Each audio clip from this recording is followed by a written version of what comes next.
Are you ready to turn your everyday drives into savings and become a safer driver? Today, we are diving into a step-by-step tutorial on how to use the ALLSTATE DRIVEWISE app first. Locate the ALLSTATE DRIVEWISE app on your phone and tap the icon to open it.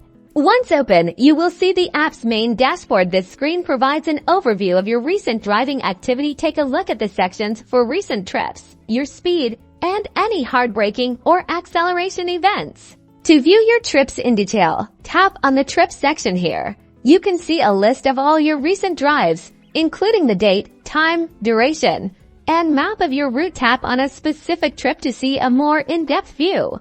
Now you are viewing a single trip. The app will show you data like your average speed on the trip, any instances of hard braking or rapid acceleration, and the time of day you were driving. These factors influence your DriveWise discount.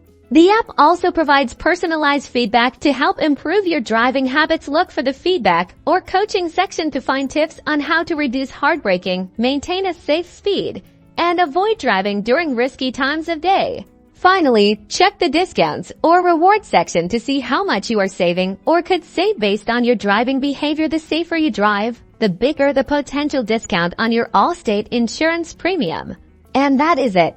By consistently monitoring your driving habits and taking the feedback into consideration, you can become a safer driver and potentially save money on your car insurance. Thanks for watching.